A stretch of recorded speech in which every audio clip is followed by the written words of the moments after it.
Bryce Mitchell is coming tonight. Bryce the Nasty Mitchell! He's been here all this week, and he's my new favorite person on on the UFC roster.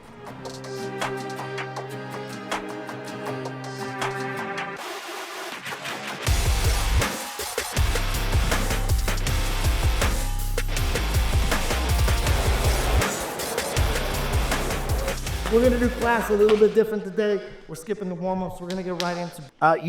Who you fighting? You fighting some Brazilian or something? Jonathan Pierce, Tennessee guy. White guy. Yes, sir. Oh shit. Okay. You were fighting someone of color. I'm just kidding. So Bryce is here for a couple days. When do you leave? Thursday morning, I believe. I'll be doing Monday, Tuesday, and Wednesday training. Okay, beautiful. Awesome, awesome. Your truck transitions are high level. You got your own stuff too. We don't play exactly the same. You're doing different things, and I want to see your setups, like how you're usually getting it in training, and just show me your top setups and what you're looking for, and I want to see what I could add. I just want to see how you operate. I'm just gonna give you a bunch of rotate. Just want to see where you're going, what you're thinking, and see what I could add. I don't want to change your instincts in the truck. Go ahead, do it. I just want to add to it. But your instincts are already beautiful. I mean, you've been all over dudes in the truck. You can't survive on leg locks alone. You can't survive on rubber guard alone.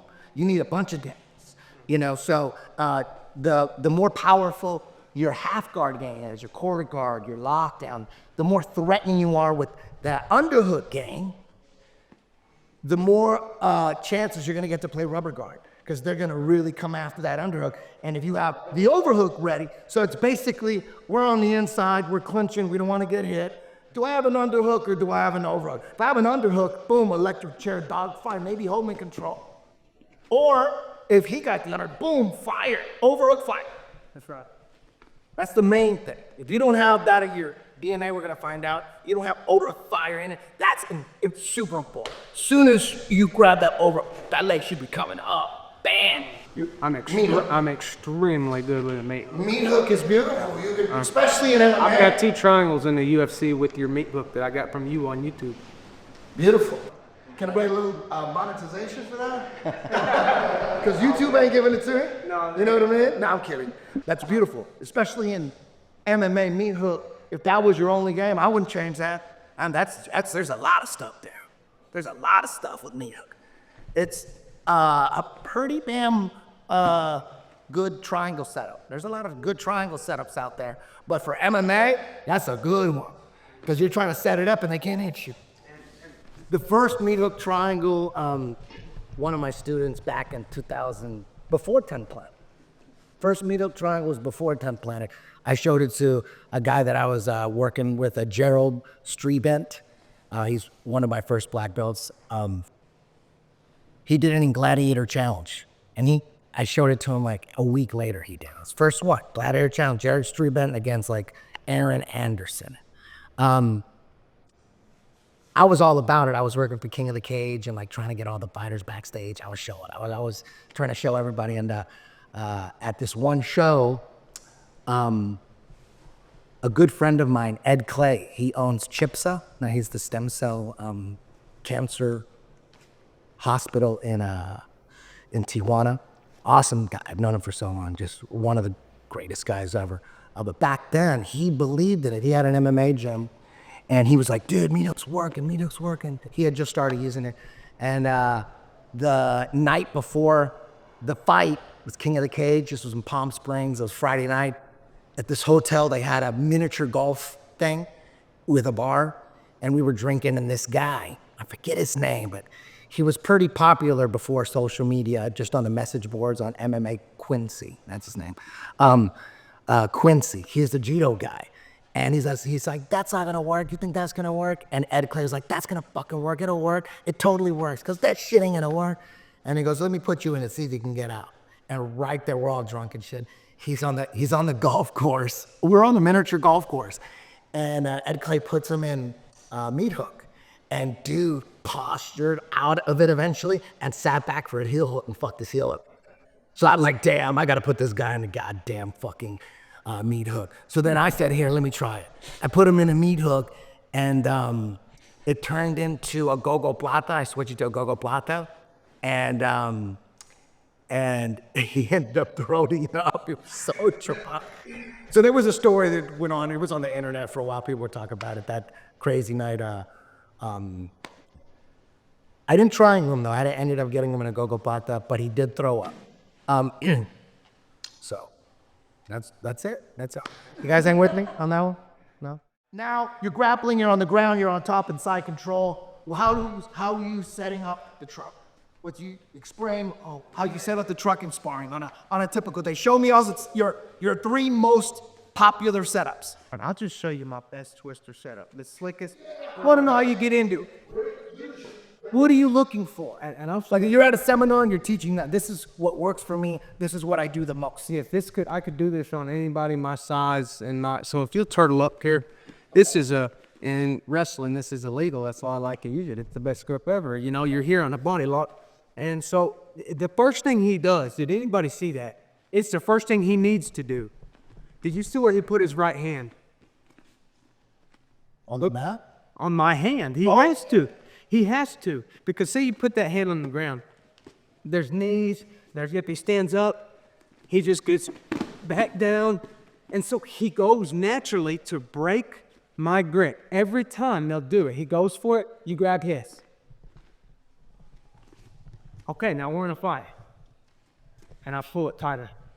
And I'm hitting him.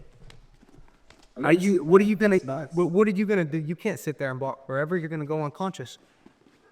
What are you gonna do with that left hand? What do you need back? You need your right.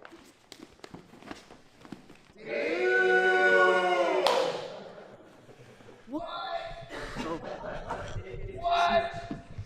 I would have never figured that out.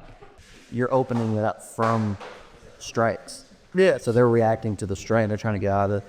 Oh, yeah. But that's stuff that Eddie never got into, you know, like what happens when you're actually throwing the ball. It makes it easier. Yeah. It makes it easier because they're thinking less too. They're more panicked.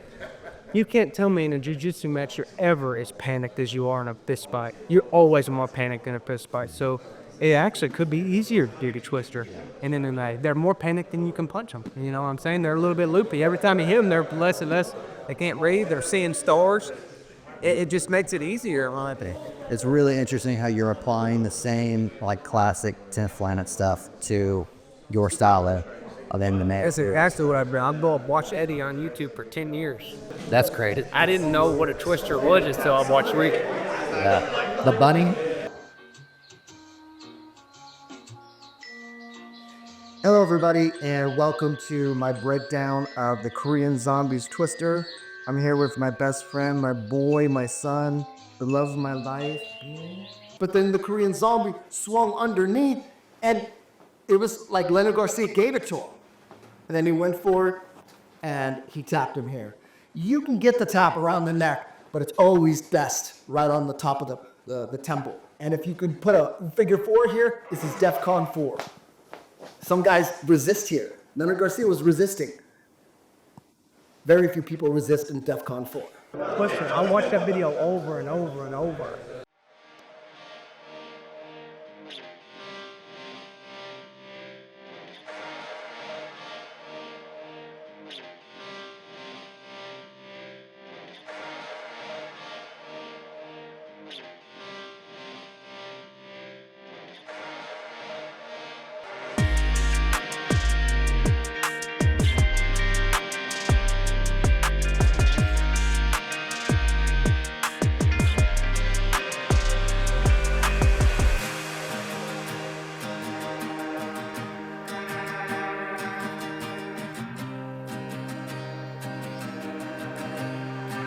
Man, I love that. Thank you, Coach. Bryce Mitchell. Thank you so much, man. You know what I don't know if you know somebody who has all your twister attempts. I want them all like in just like a 1 minute shot machine gun. You just out using the truck and all the transitions in the UFC. Can you make that happen? I'll blast that. I bet we can do it, brother, but you know what? There's going to be more to come, so I can't really make a good video yet. I'm telling you, brother, I have had dreams from God that I'm going to get twisters. Okay. and have a lid. And I don't know why else God keeps giving me these dreams of twisters. I think they're gonna happen. I go to sleep and I dream that tornadoes and twisters are coming. They're lifting up my trailer, and I'm waking up and all the neighbors are saying, "Run!" There's people screaming. The tornadoes is coming. I have these reoccurring dreams of twisters, brother. Oh, actual twisters. Actual twisters, but Oh, I got dreams you were twistering people in the UFC. symbolism, though. Yes, yes. As I'm telling you, And I'm like, damn, this- Is any twisters by your house there? Have you never had like a nightmare? well, yeah, and that's like Miss Wade.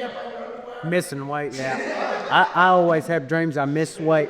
You got dreams you miss Wade? I've never missed weight one time, and I've had at least 5 dreams where I miss weight and I'm panicking. I'm saying, "Well, no, I was on weight. How did I miss?" And I get on the scale and I'm off. But I've never ever missed weight ever. I've never even been close to missing weight. But I have dreams that I miss weight. All right, guys, let's take a group pic real quick, everybody. Damn, dog. Hey, Plaster in the way. Show me all that stuff, brother.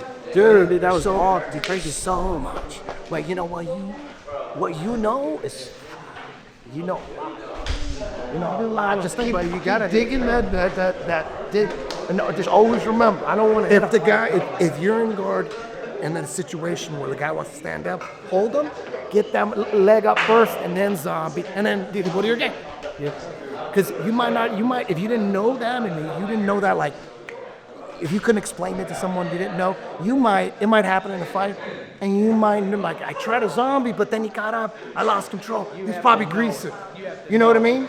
So if you lost it, it's better that you know, like, damn, I gotta bring the leg up first, and then you fix that. Don't let go of your Yeah, grip. boom, bring that leg up. There you go, bring that leg up first before you start zombieing and trying to get that hand with the man. Yes, sir. Just that's something that's gonna be in the future. what I'm like at this point in your career, I don't like, dear. As long as, I mean, this is like a deathbed confession, all right? I've been in the fucking industry for a long time. Since 2000. How old are you in 2000? 6 years old. There, when you were 6 years old, I was already in the business. I was commentating purple belt, brown belt, Tony the brown, and saw the vibes coming out. Saw fight camps come and go. All fight brands come and go. I saw it all.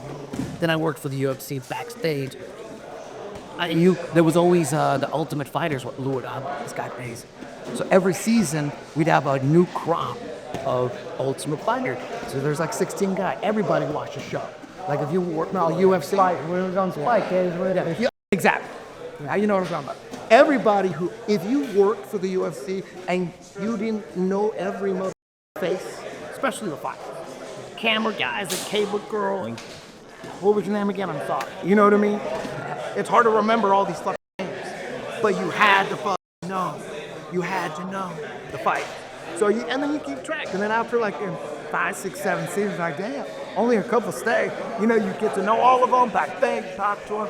You know, you're at different. You got the weigh-ins at that. You're everywhere. And in Vegas or wherever. And then they're gone. They get cut. Another one cut. And a couple stay. Maybe one stays. So it's like you see it. One thing I know. Most UFC fighters, once they get in the UFC, they do not train their jiu-jitsu. You know, they're not gonna. That's why right now in the sub-only game and the no-gi game, generally, UFC fighters ain't gonna go do no sub-only. Because these guys, that's all they do. They're gonna kick you in some right shit and they'll fuck you up. Usually, a European, you could hang with these sub-only. I'll take them on. No, you can't. I'll put them right under that. That's one of your secrets. Because you come here and be trained with, this everybody, and you know how it is for a UFC fighter to do that. Once you're in the UFC, they stop training. Without controlled training, fight sparring, don't get you crazy. You know what I mean? Most don't train that. With the damn bitching out. But no. No, but you already proved yourself. Bryce has been with us for the last few days, and his jiu-jitsu is high level. So in order to be high level sub-only, you got to be in a room where you're surrounded by killers, and you're going at them. Trying to get to the top, you got to seek out like the dudes you up and deal with that. And then then you work on new offense, on the white belts. The white belts. White belts are generally working on some shit to develop. Or you know what, sharpening your go-to. You take a white belt, you know what, I'm gonna work on my go-to, I'm gonna polish my go-to as fast as I can on this white belt. It's not a tournament in here. We're just using each other's bodies to work out, do a little jujitsu workout. We're not trying to, it's nothing personal. We just got to the dogfight, and by the way, the dogfight in MMA I think is the most important thing. If we're in that dogfight, and the dogfight too is the most important for me, and I got a lot of my dogfight stuff from you, and It's just blessing. just thank you so much. Your whole system has literally changed my life. Damn, dog. Thank you. I I appreciate just it. want to urge you to Dude, thank you. And so, and this is really my game, and getting up to this, just the point right here, and because you use your hips and you attack the ankle, and you get back here on this leg and put it on that shelf. So you don't actually fight them with this forward motion. Yeah. Because their whizzer wins, you fight backwards and put that on there, and then you pull this and they can't get their leg back. And now you can apply that forward pressure, but you shelf that ankle. Now, if he stands up as fast as he can, and I had it right in your system. Leg drag. And he does a lot of drag too. I forgot about that. And when I was going over that, bro, on so many edibles, I couldn't help but to think, I can use all this and I can get right there and get into my shelf. Hell yeah. Armand, why don't you try it out? Guide Armand through it. Okay, let's do it, brother. So, you got these, and I always do that foot over the top and peel on that knee when I get up because they can't slide out. Yeah, for sure. We went over that last couple weeks. Really like circle your butt more. Yeah, it's like that, and it exposes my ankle. As we're moving here. Now that is not deep enough.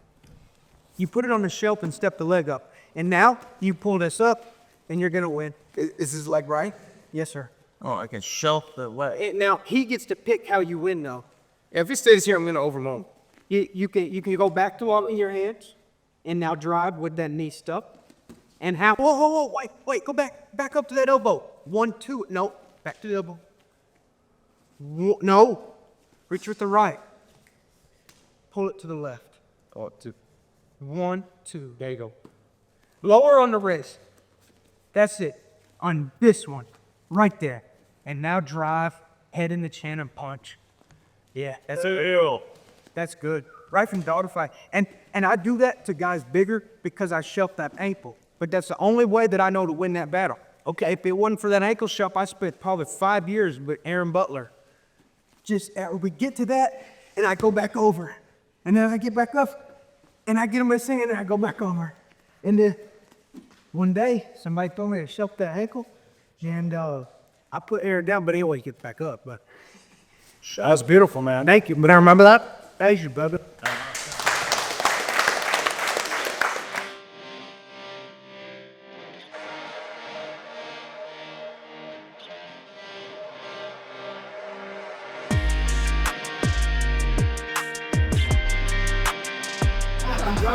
I love you, man. Safe flight, safe travels. Come back once every couple months, dog. Once every 6 months. You got a whole family here now. And every time you come, you're gonna get tighter with everybody.